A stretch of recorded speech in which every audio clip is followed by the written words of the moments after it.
我没有走过父亲走过的长路，他的年少是几番沧桑，几番血泪。我没有看过父亲看过的国度，他的乡愁是浩荡之江，滚滚之水。我只能偷偷瞄着父亲的眼眸，感觉他眼光最深沉处的浮云苍狗。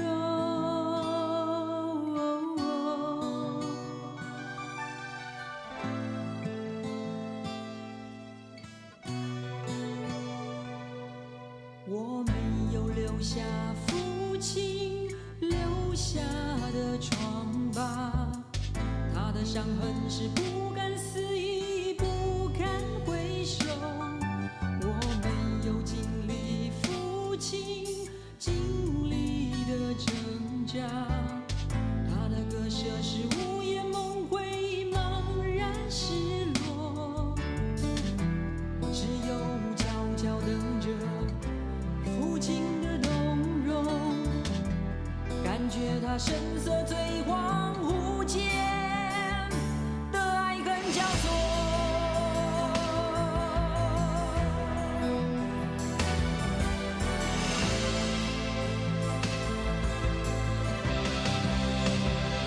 什么叫中国？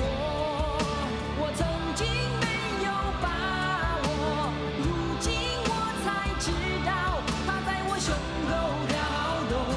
什么叫中国？我现在真有把握，是父亲一生的守候，我与生俱来的光荣。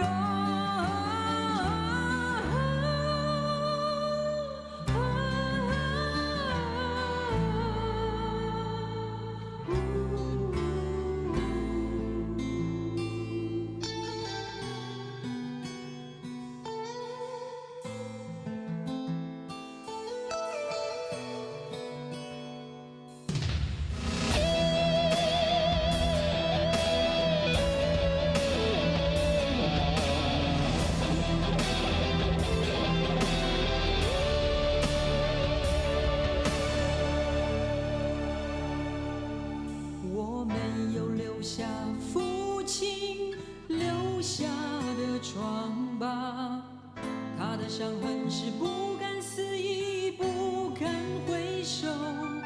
我没有经历父亲经历的挣扎，他的割舍是午夜梦回，茫然失落。我只有悄悄等着父亲的动容，感觉他神色最恍惚间的爱恨交错。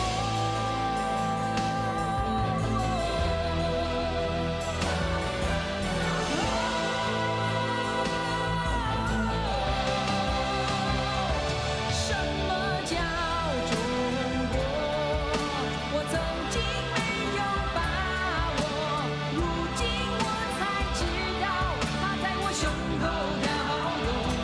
什么叫中国？我现在真有把握，是父亲一生的守候，我与生俱来的光荣。We're continuing our series on the concepts of Chinese nationalism. Before the Communist Party of China came to power in 1949, the country of China had already undergone a revolution to build a new China, a 新中国. This revolution was initiated by Dr. Sun Yat-sen, a true patriot and a real son of the Chinese nation, through his political doctrine, the three principles of the people. The three principles of the people aim to achieve three interconnected goals to build the country, founded on Chinese nationalism, Chinese civil rights, and people's livelihood. Nationalism is defined as modernizing and strengthening China's inherent traditional values, which are rooted in Confucianism and virtues from other Chinese teachings like Moism and Taoism, exemplified by the legendary Chinese sages like Yao, Shen, Yu, Tang, Wen, Wu, Zhou Gong, Kong Zi. It was Sun Yat-sen himself who said that China has a traditional value. Based on Yao, Shen, Yu, Tang, Wen, Wu, Zhou Gong, Kong Zi, my intention is to inherit this traditional value and to demonstrate its brilliance to the entire world. So that is the basis of the Chinese nationalism in the three principles of the people, 三民主义.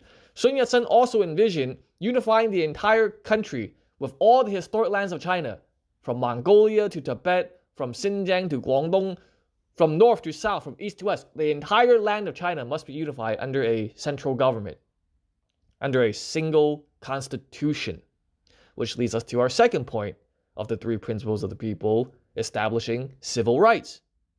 Civil rights was defined by Sun Yat-sen as having a constitutional government based on 5 powers of government: executive, legislative, judicial, examination, and control. Many of us who are from the Western world are familiar with a 3-branch government, a 3-power government, where there will be an executive branch, a legislative branch, and a judicial branch to execute the law, legislate the law, and interpret the law respectively. But because of China's historic tradition of having civil servants taking exams and being promoted through exams, Sun Yat-sen also wanted to initiate some kind of examination branch of the government, which would standardize the testing procedures for civil servants and appoint promotions for civil servants. In addition, Sun Yat-sen wanted to establish the control branch of the government, which would be responsible for investigating corruption cases and would handle the citizens' rights to recall government officials. Sun Yat-sen believed that all people in the country, all citizens, should have access to 4 fundamental rights, which were election, recall, initiative, and referendum. Meaning that if you were a citizen of China under the supreme law of the land, the Republic of China Constitution, you have the right, if you have a grievance, to recall a government official whom has wronged you. You have the right to participate in fair and free elections. You have a right to initiate some kind of proposal for a change. You have a right to call for a referendum. This entire 5-power constitution, the Republic of China Constitution, was designed by Sun Yat-sen and the early founding fathers of the Republic of China to prevent any single person or faction from gaining too much political power. And then there is people's livelihood, which is the third point of the 3 principles of the people. People's livelihood means to promote the infrastructure development, industrial growth, and job creation to create the environment necessary so that every single Chinese family can sustain itself and provide a living for themselves. To balance the capitalist growth with social welfare to prevent exploitation and extreme inequality. The principles of people's livelihood has been one of the most misrepresented aspects of Sun Yat-sen's ideology. A lot of Marxists, leftists, socialists, and communists often point to Sun Yat-sen's cooperation with the Communist Party of China to claim that Sun Yat-sen was a Marxist-Leninist or he was sympathetic to the concepts of communism and Marxist-Leninism. In reality, Sun Yat-sen's people's livelihood was fundamentally different from Marxist-Leninism. Marxist-Leninism entered China via the Soviet Union and some of these European rootless cosmopolitans and internationalists after the May 4 movement. At the time, the Chinese communists had no firm base in China. When they came to China, they did not have any major widespread support, yet they didn't have a base in this country. Because Sun Yat-sen was the established revolutionary leader, the Comintern sought to work with him and try to seduce him first. Initially, Sun Yat-sen needed weapons and funding, so he agreed to cooperate with the Communist International. But Sun Yat-sen made it very clear, he drew a bottom red line that he rejected the core thesis of Marxist-Leninism, which is based on historic materialism. In 1923, Adolf Joffe visited Sun Yat-sen, and they came up with this manifesto, the Sun-Joffe Manifesto, in which Sun Yat-sen declared 2 very important points which drew this bottom red line in his interactions with communism. First, Sun Yat-sen made it clear that communism cannot be applied to China. Second, Sun Yat-sen demanded that the Soviet Union renounce all unequal treaties inherited from Tsarist Russia, including Chinese concessions made over the Eastern Railway located in Manchuria. Third, Sun Yat-sen demanded that the Soviet Union abandon any intention to seize Outer Mongolia. From the Sun-Jof Manifesto, it is written per verbatim. Dr. Sun Yat-sen believed that communism, or even the Soviet system, was in fact unsuitable for China, because the conditions in China did not exist for the success of either communism or the Soviet system. Mr. Jof fully agreed with this view and believed that China's most important and urgent problem was the successful unification of the Republic and the attainment of national independence. Regarding this great cause, Mr. Jof assured Dr. Sun that China will enjoy the warmest sympathy of the Russian people and can rely on Russian aid. Mr. Jof immediately reaffirmed these principles and declared to Dr. Sun that the new Russian government was willing to initiate a new Sino-Russian negotiation based on Russia's abandonment of all treaties and claims against China during the imperial era. These treaties included provisions concerning the Northeast Railway. Fourth, Mr. Jof declared to Dr. Sun that the present Russian government had no intention or purpose of pursuing an imperialist policy in Outer Mongolia or separating it from China. On August 3rd, 1924, Sun Yat-sen gave a lecture on people's livelihood. Sun Yat-sen equated communism with Chinese goals, that the goal of people's livelihood is to obtain communism, that to be free from the pain of poverty, we need to obtain communism. Yes, Sun Yat-sen said that he wants to achieve communism. However, what Sun Yat-sen did brilliantly was he equated communism with the Confucian idea of 大同, or the Great Unity, and not the Marxist concept of the class struggle. While Sun Yat-sen acknowledged that class struggle and class conflict is a real phenomena which exists, he saw it as a symptom of the social problem and not the engine of historic change. Sun Yat-sen's solution instead was some kind of class collaboration under the traditional Chinese ethics of Confucianism, Maoism, not revolutionary violence between classes. Sun Yat-sen stated, class war is not the cause of social progress. It is a disease developed in the course of social progress. The cause of the disease is the inability to subsist, and the result of the disease is war. Obviously, this goes against all Marxist-Leninist teachings. Class collaboration is a heresy. It's opposed by Marxist-Leninists. And in the Marxist-Leninist historic materialist worldview, class conflict is what drives the historic progress of humanity. So Sun Yat-sen said something which is in complete opposition to Marxist-Leninism. But because of Sun Yat-sen's enormous prestige in China at the time, the Chinese communists and the Soviets cannot openly attack him. Because if they did so, they would lose all their political capital. It was only after Sun Yat-sen died in 1925 that the Chinese Communists and the Communist International intensified its activities and ignited a civil war. At the time, the Chinese Nationalist Party was led by Chiang Kai-shek. Chiang Kai-shek succeeded Sun Yat-sen, and they fought against the Red Imperialists. Even then, during the early days of the Chinese Civil War, from 1927 up until 1937 or so, the Chinese Communists were on the brink of defeat. The Communist International was on the brink of defeat in China.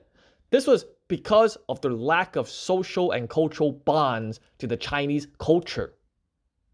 The Chinese Communists were encircled by the nationalists, and they were nearly destroyed several times. It was only the Xi'an incident of 1936, and with the outbreak of the Sino-Japanese War when Japan invaded China in 1937, that the communists were able to gain the breathing space which they needed. Japan invaded China in 1937. The Chinese nationalist government, led by the late president Chiang Kai-shek, led the war of resistance against Japan.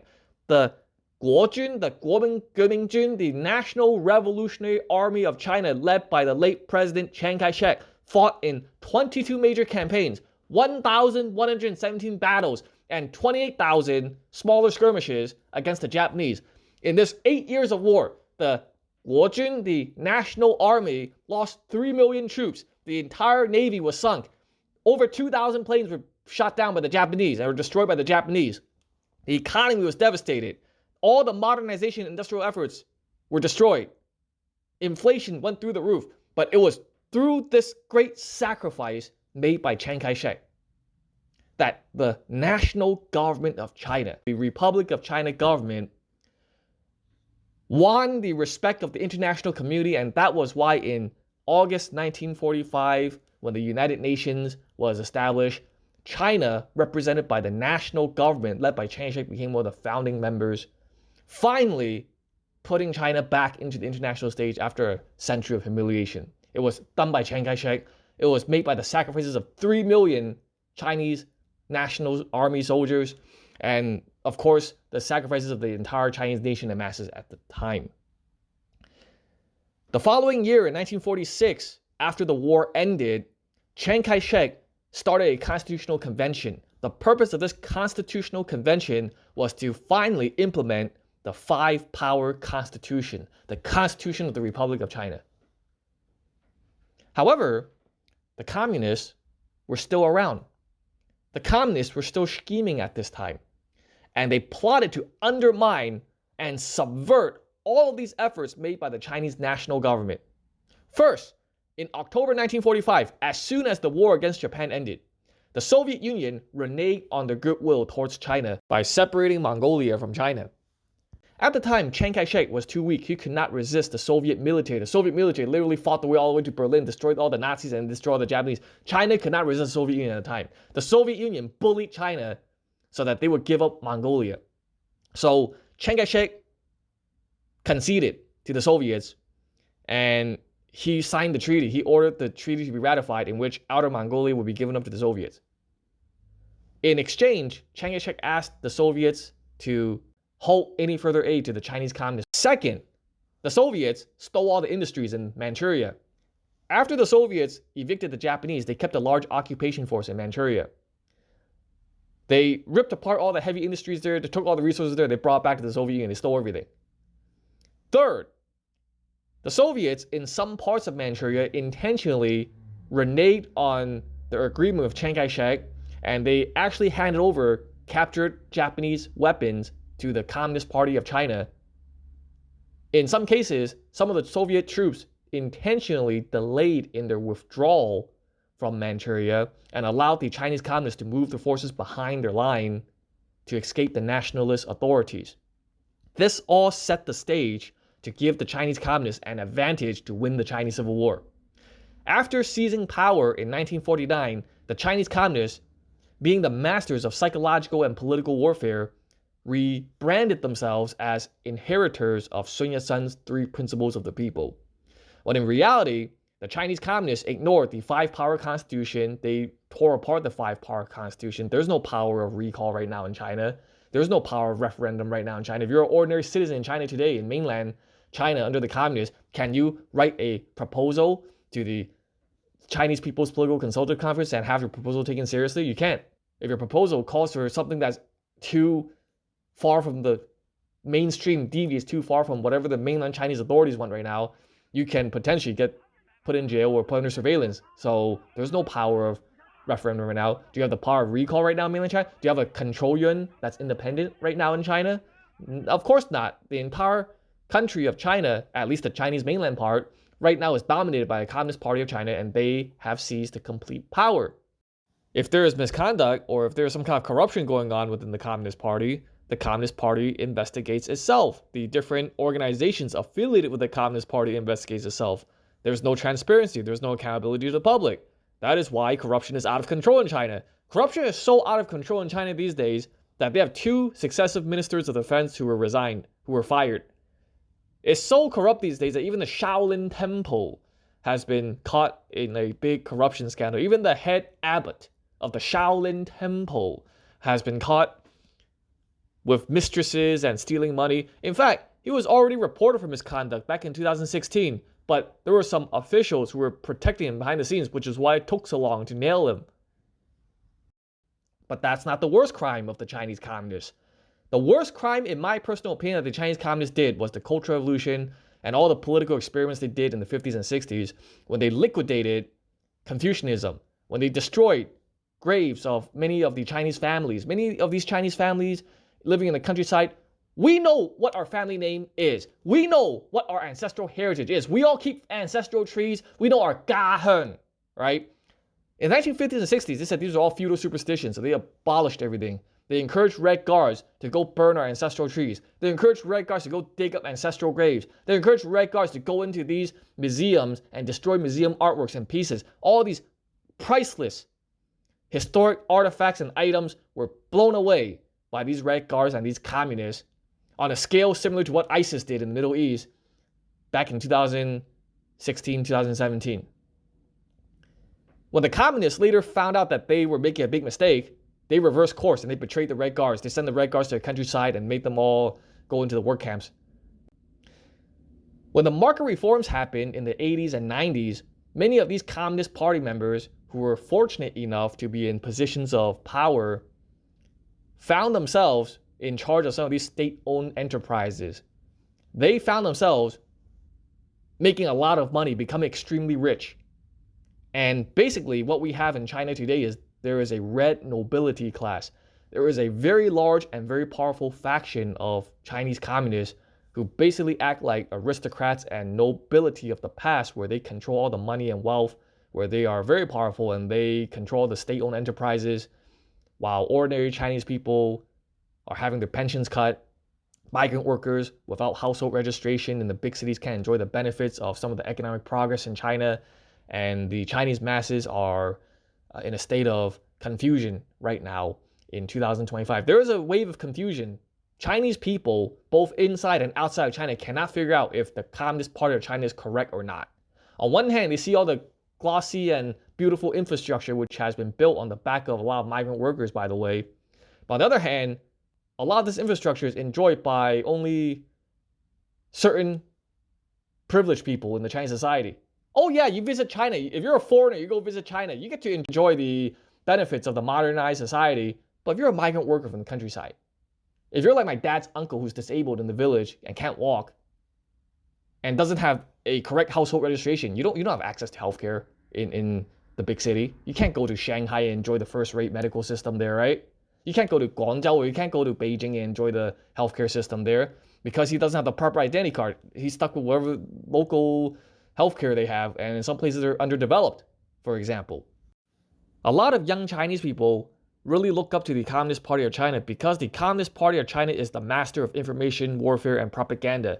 If you look at the state-run media from the Chinese mainland, and also you look at some of the informal social media networks, which are from gray sources, they always show a similar pattern where they show soldiers goose-stepping in Tiananmen Square, where they'll show aircraft carriers and planes take off aircraft carriers, rockets take off into space, big explosions, and fighter jets flying around, right? It's always the same pattern. It's always the same element of instilling a perception of power into the population. The issue with this, however, is that if there's a lust for power, which many young Chinese people, both inside and outside of China, fall for, they're going to start to overlook many of the structural flaws which exist inside the Chinese society. And this results in a lot of young Chinese people being used as useful idiots, where they will begin to attack intellectuals and people like Professor Xu Zhangren, who gave good constructive criticisms, or other intellectual people in Chinese society who gives good intellectual criticisms, constructive criticisms of certain flaws in the Chinese society today. So that creates an element of repression. It's just that the communists are so smart, they manipulate idealistic young people as useful idiots to use against other Chinese people, to make Chinese people fight against Chinese people. So this entire concept of using contradictions to stay in power is in the communist propaganda playbook. The sooner you realize this, the sooner you will not be used as a useful idiot for political powers above you, which you and I are not a part of. The ideal way forward is to have a constitutional government, some kind of constitutionalism, where there would be a rule of law, supremacy of the law, and a degree of government accountability and transparency, where everybody will be held to the same standard under the constitution of the country. Now, when Xi Jinping was pushing through his civil law reforms, remember how they were reforming the civil code back in 2018? That had very high hopes for China. It appears that none of this was actually done to make any true structural change to the structural setup of the country. But ideally, China should have a constitutional government, a form of constitutionalism, a supreme law of the land. And that entire framework already was laid out by Sun Yat-sen with his 5-part constitution and was already implemented until 1949.